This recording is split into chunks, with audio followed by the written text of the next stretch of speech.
Good morning, student. How are you? Myself, Professor Amit Kalola, and our subject is building material. And topic to be discussed today of material for cement concrete chapter is test of cement part 2 and the method of storing cement. Dear students, in the last lecture, we have discussed about the test of cement part 1 કે જેમાં આપણે test of ફાઇનાન્સનું discussion કર્યું હતું કે આ ટેસ્ટમાં સિમેન્ટના કણનું માપ નક્કી કરે છે.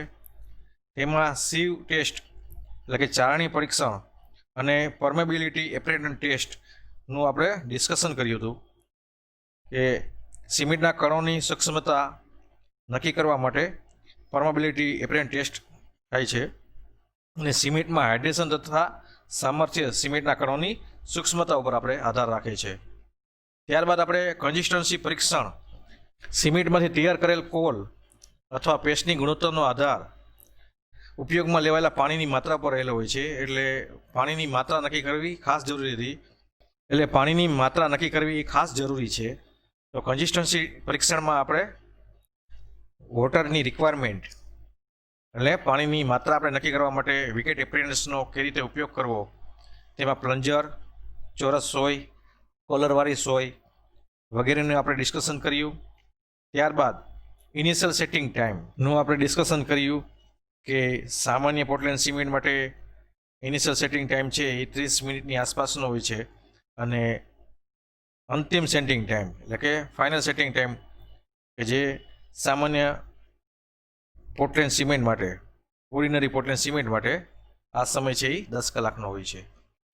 So today we start with the test of the cement part 2, and today we discuss the test of the compressive strength, tensile strength, soundness test and storing of cement. Now start with the test of the compressive strength એટલે કે દાબ સામર્થ્ય માટેનું પરીક્ષણ.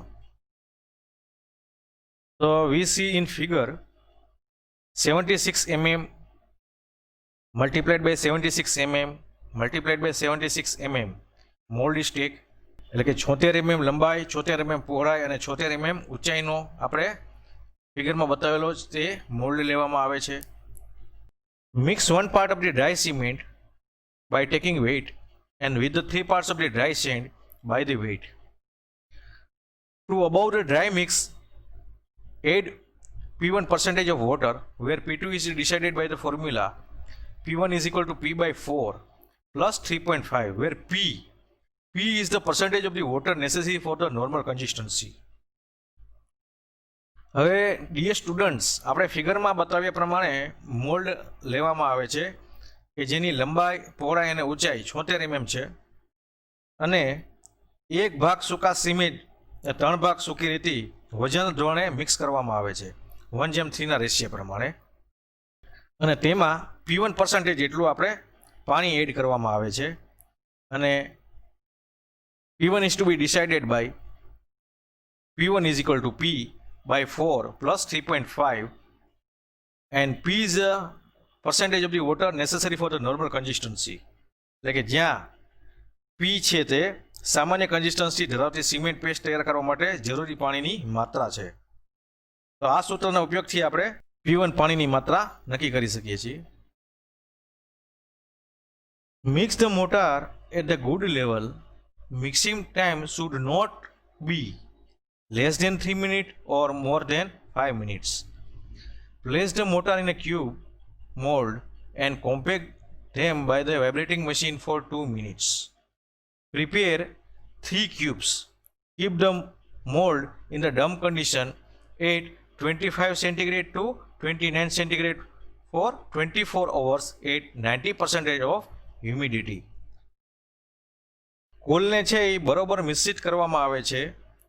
મિશ્રિત કરવાનો સમય છે તે 3 મિનિટ કરતાં ઓછો નહીં અને 5 મિનિટ કરતાં વધુ ન હોવો જોઈએ. કોલને મોલ્ડમાં ભરી અને 2 મિનિટ સુધી વાઇબ્રેટિંગ મશીનમાં રાખીને કોમ્પેક્ટ કરવામાં આવે છે. તો આ રીતે આપણે 3 મોલ્ડમાં ક્યુબ તૈયાર કરવામાં આવે છે અને keep the mold in the dump condition at 25 to 29 centigrade temperature for 24 hours at the 90% of humidity. એટલે કે 90% ભેજ ધરાવતા વાતાવરણમાં આ મોલ્ડને 25 થી 29 સેલ્સિયસ તાપમાને ભીની પરિસ્થિતિમાં રાખવામાં આવે છે. In figure we have see the compressive strain testing machine and here we put the cube for testing. આ ફિગરમાં આપણે કોમ્પ્રેસિવ સ્ટ્રેન્થ માપવા માટેનું ટેસ્ટિંગ મશીન છે અને આપણે ક્યુબને આ જગ્યાએ મૂકી અને કોમ્પ્રેસિવ સ્ટ્રેન્થ માપવામાં આવે છે. Now remove the cubes from the mold and keep them submerged in the water till testing. Test the strength of the cube in the compressive testing machine at the end of 3 days and 7 days. હવે આપણે ક્યુબને મોલ્ડમાંથી દૂર કરી અને testing થાય સુધી પાણીમાં ડૂબેલા રાખવામાં આવે છે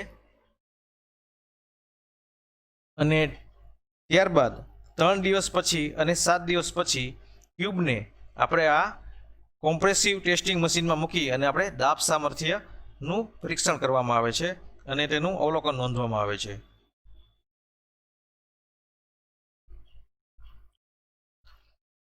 All the 3 phases are to be tested. It means the 3 cubes are required each testing and the average result is obtained. The compressive strength of the ordinary Portland cement should not be less than 60 Newton per mm square at the end of 3 days and 22 Newton per mm square at the end of 7 days. હવે આ ત્રણેય સપાટી ઉપરનું દાબ સામર્થ્ય નોંધવું ખૂબ જ જરૂરી છે. એટલે આપણે દરેક પરીક્ષણ દીઠ 3 ક્યુબ બનાવવા આપણે જરૂરી છે. તેથી આપણે ક્યુબનું આપણે સરેરાશ દાબ સામર્થ્ય નોંધી શકીએ. હવે સરેરાશ દાબ સામર્થ્યની વાત કરીએ તો ઓર્ડિનરી પોર્ટલેન્ડ સિમેન્ટ માટે કોમ્પ્રેસિવ સ્ટ્રેન્થ 3 દિવસના અંતે ટેસ્ટિંગ કરતાં આપણે 16 ન્યૂટન પર mm સ્ક્વેર કરતાં તો ઓછી ન જ મળવી જોઈએ અને 7 દિવસના અંતે આપણે ટેસ્ટિંગ કરતાં 22 ન્યૂટન પર mm સ્ક્વેર કરતાં તો ઓછી આપણે ન જ મળવી જોઈએ. તો આ રીતે આપણે દાબ સામર્થ્ય માટેની પરીક્ષણની વાત કરી કે સૌપ્રથમ આપણે મોલ્ડ તૈયાર કરવામાં આવે છે 76 mmના. તેમાં 1 ભાગ સૂકા સિમેન્ટમાં 3 ભાગ સૂકી રેતી વજનના પ્રમાણે મિશ્રણ કરવામાં આવે છે અને તેમાં પર્સન્ટેજ ઓફ વોટર ઉમેરવામાં આવે છે. તેનું વેલ્યુએશન આપણે કે P1 = P/4 + 3.5, જ્યાં P છે તે water necessary for the normal consistency.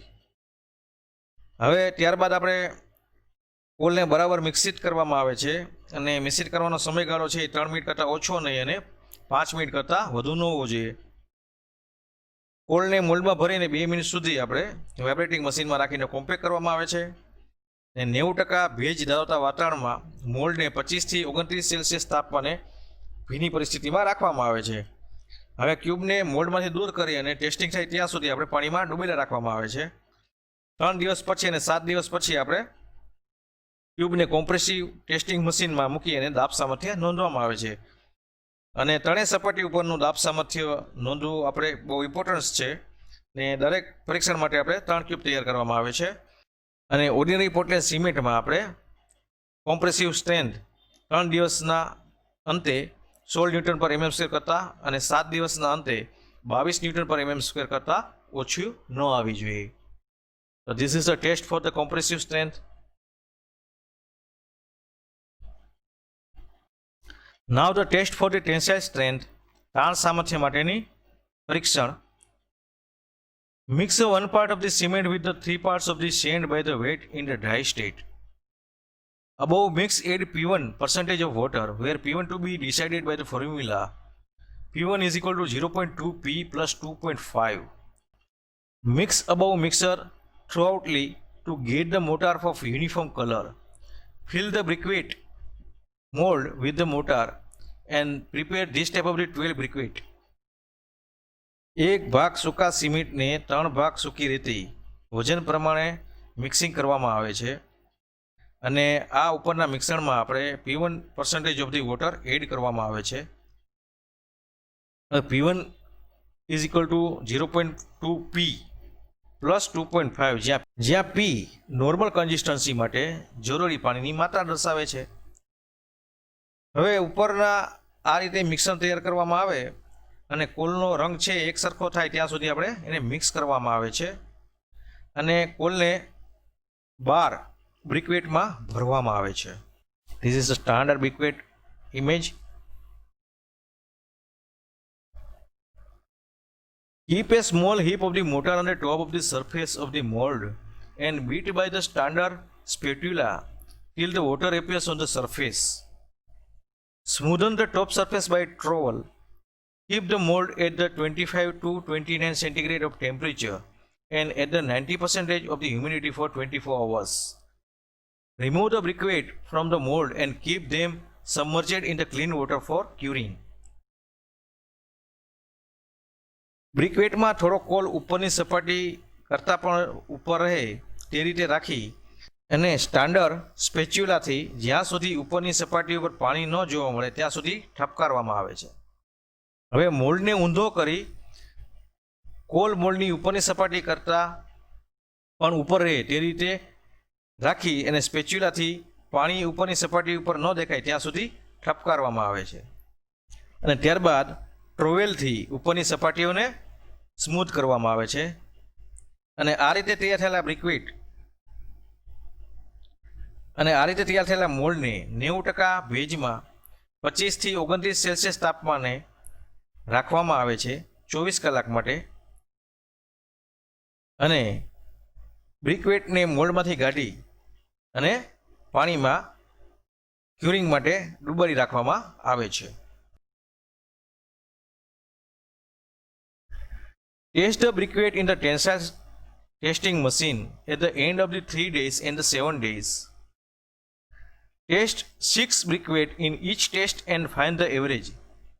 Ultimate tensile strength is given the failing load divided by 6.45, where the 6.45 is the area of the cross sectional of the briquette at its least section.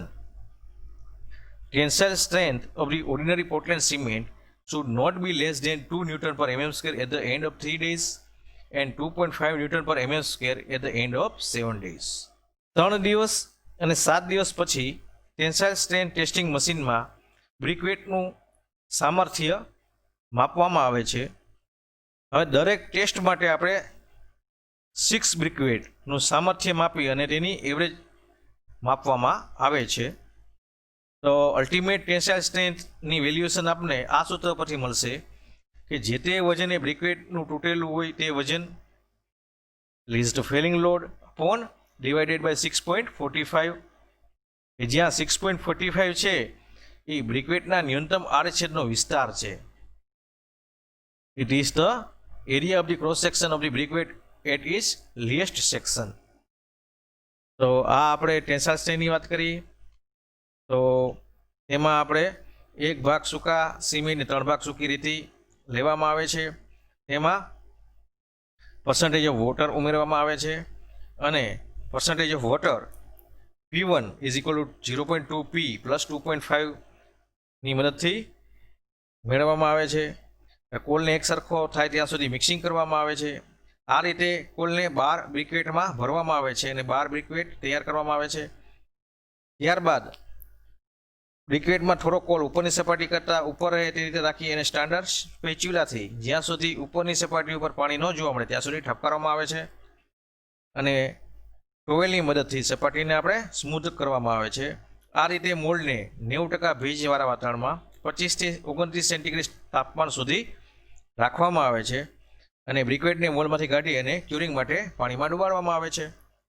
3 દિવસ અને 7 દિવસ પછી tensile strength testing મશીનમાં બ્રિકવેટનું આપણે સામર્થ્ય નોંધવામાં આવે છે અને દરેક ટેસ્ટ માટે 6 બ્રિકવેટનું સામર્થ્ય માપી અને તેની સરેરાશ એવરેજ આપણે માપવામાં આવે છે કે જેથી આપને ultimate tensile strength is equal two Fehling load upon 6.45 ઉપરથી મળે છે અને 6.45 એ બ્રિકવેટના ન્યૂનતમ આડછેદનો વિસ્તાર છે.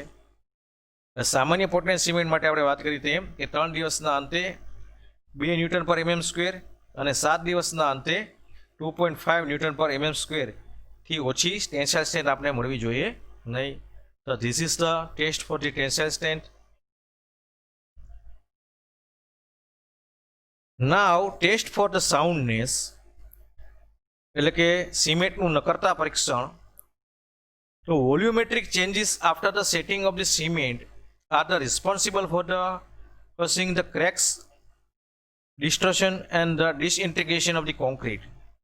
The change in the volume, it means the unsound can be tested by Lee Chetelier's apprentice.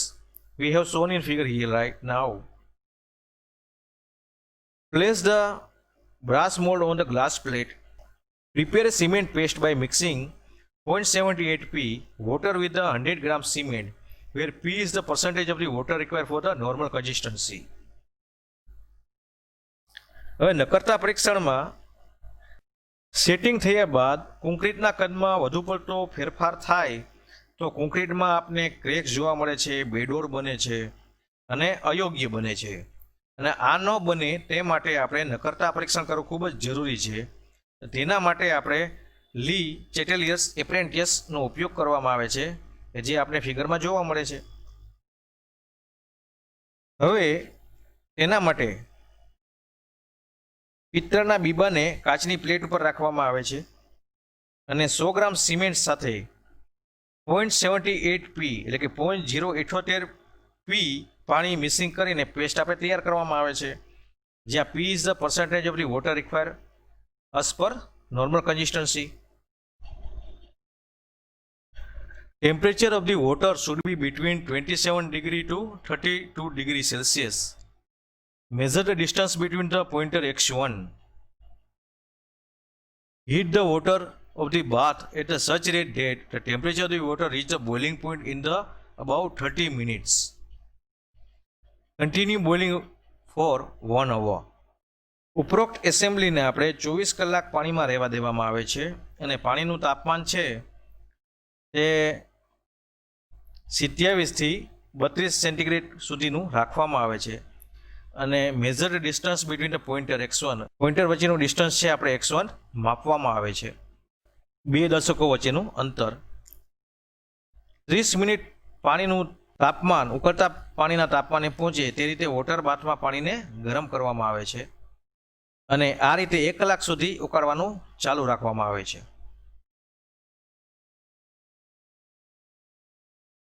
Remove the mold from the water and allow it to cool, and then after measure the distance between the pointer x2. And now x2 minus x1 should be not more than 10 mm for ordinary Portland cement. હવે પાણીમાંથી મોલ્ડને કાઢી અને તેને ઠંડુ કરવામાં આવે છે. બે દશકો વચ્ચેનું અંતર ફરીથી માપવામાં આવે છે એટલે કે x2 માપવામાં આવે છે અને x2 માઇનસ x1 કરતાં આપને જે રિઝલ્ટ મળે તે સામાન્ય પોર્ટલેન્ડ સિમેન્ટ માટે અંતરોનો તફાવત 10 mm થી વધવો જોઈએ નહીં. તો આ પરીક્ષણને નકરતા પરીક્ષણ કહેવામાં આવે છે.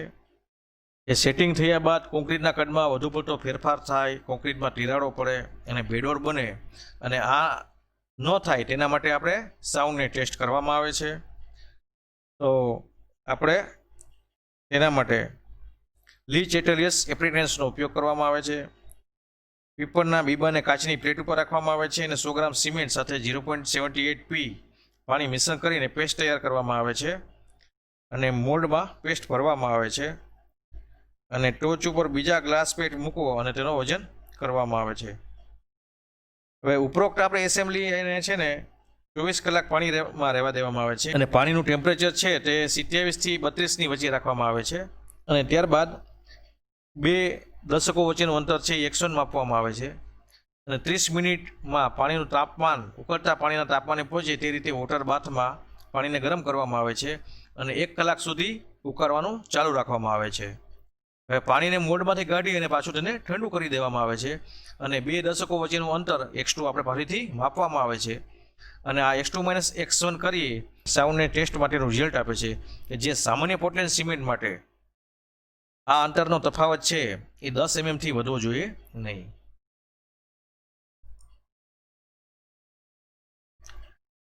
Now the methods of storing cement, એટલે કે સિમેન્ટનો સંગ્રહ કઈ રીતે કરવો. Cement absorb moisture from the atmosphere and set partially which result in the reduction of strength. એટલે બાંધકામ આપણે જો મજબૂત કરવું હોય તો તાજા સિમેન્ટનો આપણે ઉપયોગ કરવો જોઈએ. અને સિમેન્ટ છે તે હવામાંથી મોઇસ્ચર છે તે એબ્સોર્બ કરે છે, થોડોક એમાં સેટ થાય છે, પાર્શલી સેટિંગ લે છે, કે જેને હિસાબે એની મજબૂતાઈમાં અને સ્ટ્રેન્થમાં ઘટાડો આવે છે. તો બાંધકામને મજબૂત કરવું હોય તો આપણે પ્રથમ પોઈન્ટ તો તાજા સિમેન્ટનો ઉપયોગ કરવો જોઈએ. જેમ સિમેન્ટ આપણે જૂનો થશે તેમ તે હવામાનના ભેજ સાથે સંપર્કમાં આવે છે અને પરિણામે રાસાયણિક પ્રક્રિયા શરૂ થાય છે અને તેમાં નાના નાના ગાંગડા પડી જાય છે અને ધીમે ધીમે એનું સામર્થ્યમાં ઘટાડો થાય છે. આ સામર્થ્ય ઘટે છે તો ધારો કે સિમેન્ટનો સંગ્રહ આપણે 3 મહિના સુધી કર્યો હોય તો તેના સામર્થ્ય ઘટવાની ટકાવારી છે એ 20% જેટલી હોય છે. 6 માસ જો સંગ્રહનો સમયગાળો હોય તો સામર્થ્ય ઘટવાની ટકાવારી છે 30% જેટલી છે. 12 માસ જૂનો જો સિમેન્ટ હોય તો સામર્થ્ય ઘટવાની ટકાવારી 40% જેટલી હોય અને 24 માસ એટલે કે 2 વર્ષ જો જૂનો આપણે સિમેન્ટ હોય તો તેમાં 50% જેટલી સામર્થ્ય ઘટવાની ટકાવારી રહે છે. તો આમ આપણે ભેજના સંપર્કને કારણે સામર્થ્ય ઘટતું હોવાથી જ્યારે આપણે સ્ટોરેજ કરીએ ત્યારે સિમેન્ટ છે એ ભેજના સંપર્કમાં ન આવે તેની આપણે ખાસ કાળજી રાખવી જોઈએ. તો આપણે કઈ કઈ કાળજીઓ રાખવી જોઈએ. Place of the storage should be dry, એટલે કે સંગ્રહનું સ્થાન છે એ સૂકું હોવું જોઈએ. Floor walls and the roof should be waterproof, સંગ્રહ સ્થાનની ફરસ અને દિવાલો તથા છાપરું છે એ વોટરપ્રૂફ હોવા જોઈએ. Storage place should be at the higher level, એટલે કે સંગ્રહનું સ્થાન છે એ જમીન કરતાં થોડુંક ઊંચું હોવું જોઈએ. Fitting of the shutter of the doors, window, ventilation should be proper, એટલે કે સંગ્રહ સ્થાન જે સ્ટોરેજ છે આપણું ગોડાઉન તેમાં બારી, બારણા અને વેન્ટિલેટરના ફિટિંગ્સ યોગ્ય હોવા જોઈએ.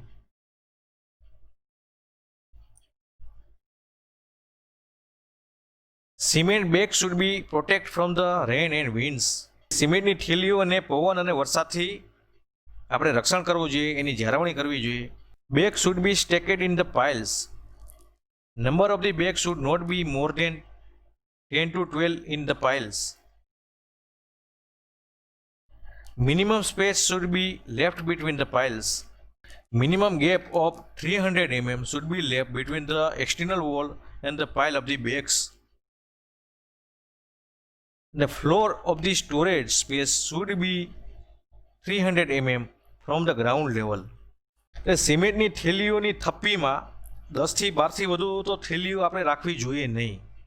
2 થપ્પીઓ વચ્ચે આપણે જગ્યા છોડવી જોઈએ. અને સિમેન્ટના ગોળીઓની થપ્પીઓ દિવાલથી ન્યૂનતમ 300 mm ના અંતરે તો હોવી જ જોઈએ. દરેક દિવાલથી 300 mm દૂર રાખવી જોઈએ કે જેથી દિવાલનો ભેજ છે એ સિમેન્ટ ઉપર અસર ન કરે. અને floor of the storage space should be 300 mm above the ground level, એટલે કે જે આપણા ગોડાઉનનું ફ્લોર છે તે પણ ગ્રાઉન્ડ લેવલથી 300 mm કરતાં ઊંચું જ હોવું જોઈએ.